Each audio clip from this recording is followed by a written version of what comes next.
considered during Tuesday's plenary sessions at the National Assembly. The Petroleum Commission bill, which was also due for consideration, has been referred to a special committee for amendments and now awaits its third reading in Parliament. Here's an excerpt. Businesses before us. The first was the petroleum bill, which was at the consideration stage earlier. That was last week. But because of some outstanding issues, it was adjourned for reconsideration. And today we dealt with the consideration. There were three issues that we suspended, and today we considered them, and they were able to be passed. And then after that, we had the NACA bill, which is currently under consideration. And this is about the National Accreditation and Quality Assurance Authority.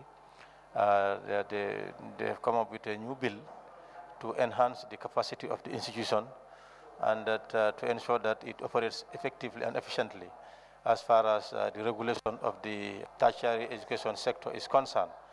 So today, these are the two things we were dealing with. And of course, the first one, the Petroleum Commission, as I said, there were three types of issues that we were dealing with. Of course, the committee did a lot of consultation with stakeholders as to how to revisit and then take into consideration some of the concerns raised by stakeholders and even members of parliament. So it was a very busy day today. Honorable nominated member also moved a motion earlier. Can you tell us about that on basic commodities? The movement was that the committee, according to our standing orders, when we are on session, no other activity shall take place other than the plenary. And if any committee wants to meet, you have to take leave of the National Assembly. And there's provision in the standing order that allows for that you come and take leave of the National Assembly. And that this was done under a notice of emergency, a motion without notice for an emergency consideration. And this is what was done. For the committee to be allowed to meet whilst we are on session. So tomorrow, I think they want to meet tomorrow. And as you know, the session is still on. The schedule is that the first ordinary session is going to end on Thursday, the 31st of March. So if there's any other meeting taking place by any committee, it has to take leave of the National Assembly, and that is what has happened. Two businesses. The National Assembly member for Banjul South, Honorable Usman Silla, there talking to GRTS Samuel Ba. Away from that, a 5-year project meant to revive rice production in the country is underway in the Upper River region. The project is funded by the African Development Bank and the Gambia government, aimed at promoting rice production and productivity. The project officials has recently embarked on an assessment visit to the rice fields in Damfa-Kunda, where student farmers are working on the nursery beds and transplanting rice. Our URR correspondent Seydou Kamara accompanied officials to the fields and our files in this report. Aimed at revitalizing rice production in the country, focusing mainly on Rolex 6 and Nariga, in order to enhance its production and productivity, as well as reduce rice importation in the country. The project comprises of two components of production, the Farmer Field School and the Farmers Business School. According to officials, the two components enhances education in training young farmers to increase rice production and productivity. This project is a national development project with support from ADB that aims to improve rice production and productivity in the Gambia so that it will enhance food security, self-reliance, and commercialization of rice as an income generation activity. Instead of only rice production for consumption, we want to encourage rice production for both consumption and commercialization. For Ansu Sise, the farm in Damfa-Kunda engaged the farmers in rice irrigation cultivation. Through these farmer field schools, we will train them production techniques. Like in Damfa-Kunda, we have 2 farmer field schools. And these farmer field schools each have a plot. That plot is the classroom. We do our learning practically on the ground. One of the project supervisor, Babukar Sise, highlighted the importance of the 2 varieties of rice products, adding that this particular rice farm is one of the classrooms for these young people to be trained on rice transplanting in what he described as a farmer school students. Our purpose of coming here, we are here today for transplanting for rice the variety called Orolog 6, and the spacing that we use at the demonstration plot is 20 by 30. 20 by 20 centimeter between plants and 30 centimeter between rows. So looking at the size of this place called Kabafara, the reason why we are using those methods, because most of these people, they are young ones. As you can see, all peoples are there, but they were relaxing. It's the young ones that are participating. So meaning that we want to transfer the knowledge and the skills to the young one so that they can know the importance of using spacing. For them, they are using spacing, but their spacing is not accurate. That's why, in fact, today it was very tough for us, but at the end, they were able to understand. Maria Matrawale from the Regional Agriculture Directorate in Basse commended the project officials and the farmers, adding that the project will help the country's food self-sufficiency dream. See, however, they affirm government's commitment in promoting agriculture, especially on rice production. It's a good move towards sustaining food self-sufficiency in the Gambia. We all know the government of the day. Today, their real focus is today on rice production. As you can see it today, the department or the Ministry of Agriculture, under the project itself, they have provided seed and fertilizer for the farmers in Damfakunda. All this is geared towards sustaining food self in this country. Agriculture expert Samba John highlighted the importance of reviving rice production to enhance its productivity in the country. And if you look at in the Gambia, the amount of rice we imported is very high. So definitely we want to reduce the importation of rice in this country. And that is why we are trying to promote these varieties, that is Orolog 6 and Nereka L19, to the community so that they can increase production and productivity. With the implementation of this rice value production, officials are optimistic of a successful rice project to help reduce rice importation in the country. According to officials, the farming system adopted to implement this project is aimed at promoting rice irrigation farming, thus demonstrating its techniques from nursery to transplanting stage. Seydou Kamara, reporting for GRTS News from Basse, Upper River Region. More witnesses continue to testify before the Truth, Reconciliation and Reparations Commission as they probe into alleged human rights abuses during the 22-year rule of the former regime. Kajira Juara has more on Tuesday's sittings. Private legal practitioners Nene Cham and Lamin Cambridge Tuesday appeared before the Truth Commission to explain the judicial system during the 22-year rule of former President Jammeh. Lead counsel Esa Fall asked witness Nene Cham how often they were denied access to their clients and the delays it caused to the court cases. I've had officers, because some of us had good relations with some of the police officers, and they would tell you, really, I want to help you, I want to give you access to your client, but I can't, I have orders not to. Because they would always say they were still investigating. And they considered giving the lawyer access as, interference. In her testimony, lawyer Nene Cham explained that some of her clients complained and alleged torture from the police officers during their detention. The second witness, Lamin Cambridge, narrates his experience after the July 22nd coup as a young magistrate in a military dictatorship. I started in May, and then June, July, there was this coup d'etat. And soon after, in August, the Fourier team was arrested. As major impact on the civic society. Nsafono wole mukuba foloti meye kusoto jamaa mulu la Karola Banko Kanjang. Because that was the first major case that came before the courts after the coup d'etat, and it was very tense situation. Why would you say it was tense? Yeah, because the atmosphere was just not yet ripe for those kind of cases. Because the coup d'etat just happened I think 2 weeks after. There was a ban on publication of newspapers, and the Fourier refused to stop. He ascertained that the atmosphere at the time was not favorable for legal practitioner. Reporting for GRTS News, I am Khadija Tujuara.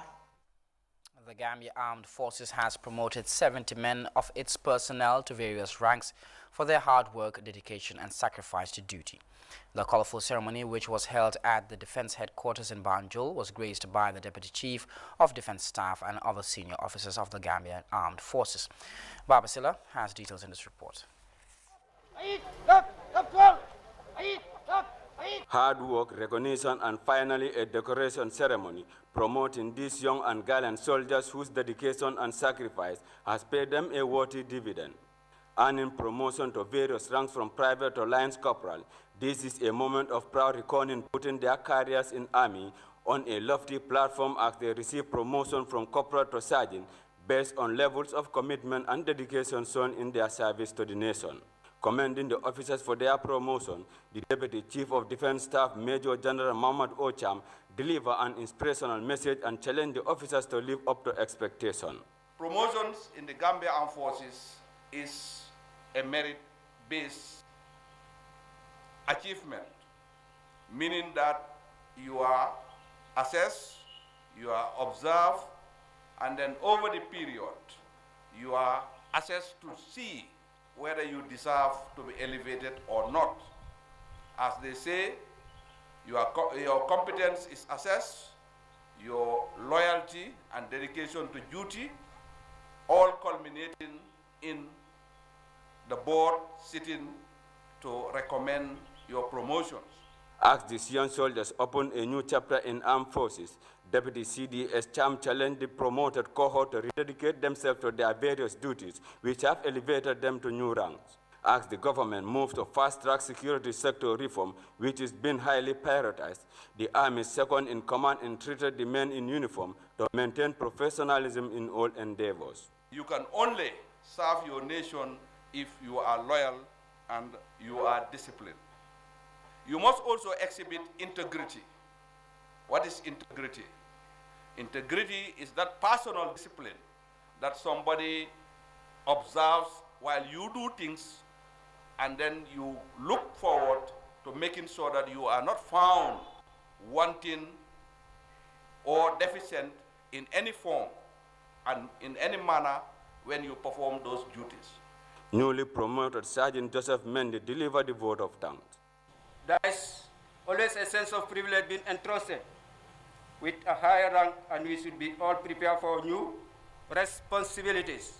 Learning begins the very day a baby is born, and it becomes a process throughout one's life.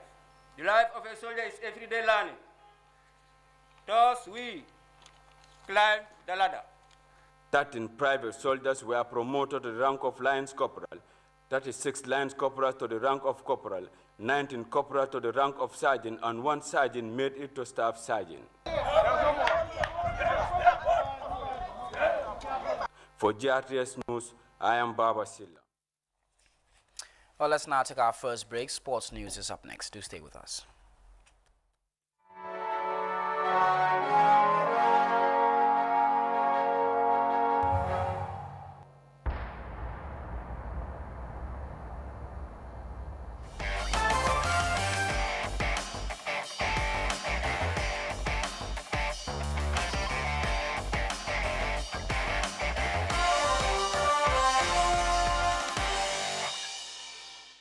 Welcome back. And in sports, the gallant Scorpions of the Gambia made a triumphant return to the country from the DR Congo Tuesday morning. The 2021 AFCON-bound Scorpions were welcomed upon arrival at the Banjul International Airport. The red carpet was rolled out for the team in recognition of the historic qualification to the African Cup of Nations. GRTS Sports captured the moment. Here's an excerpt.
Still on sports, the Gambia Football Federation, with support from government, on Monday extended the contract of the national team coach Tom Seinfeld for 5 years.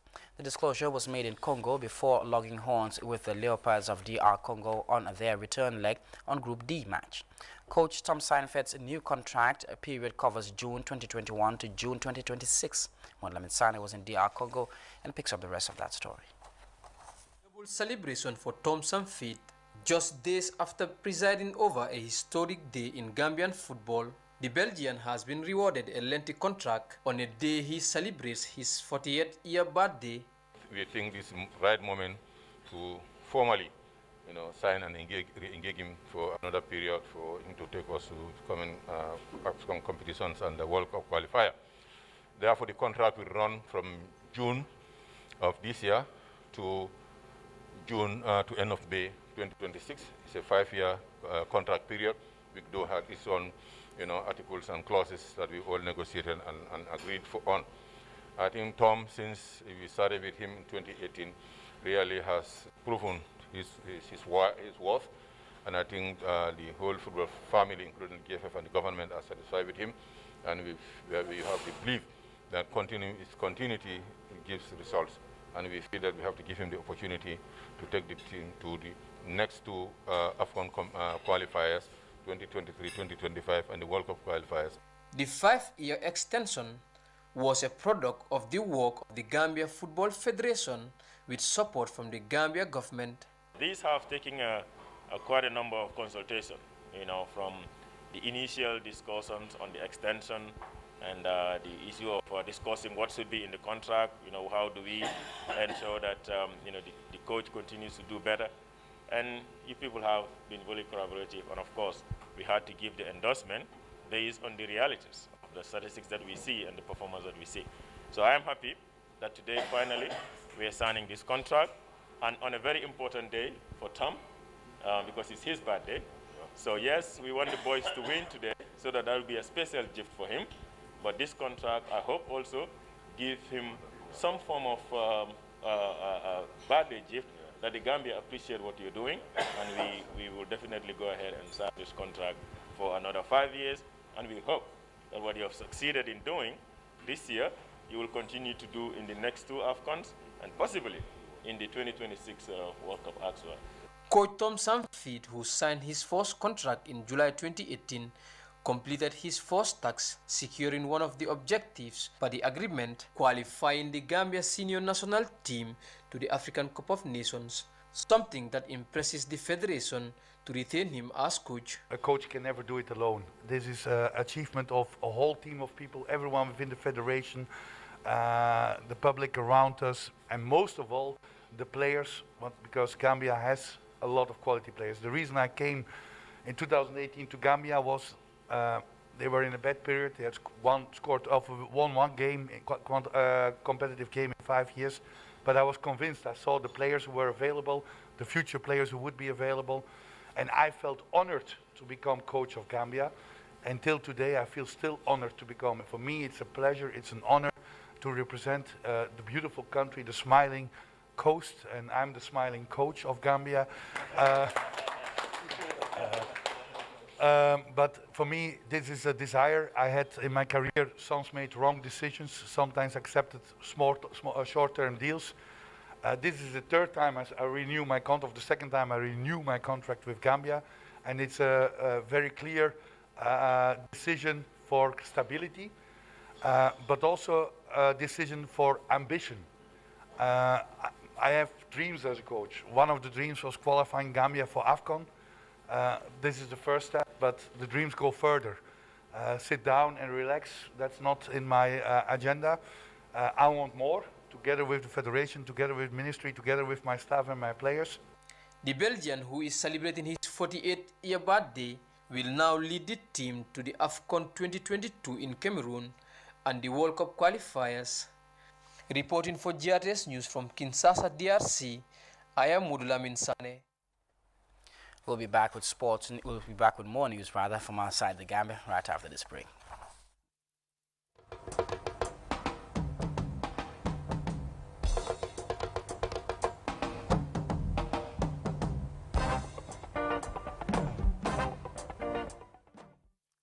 back. Trade is flowing to the Suez Canal again. Engineers have finally managed to free the huge container ship blocking the vital waterway as tugboats pulled the vessel off a sandbank, allowing it to float.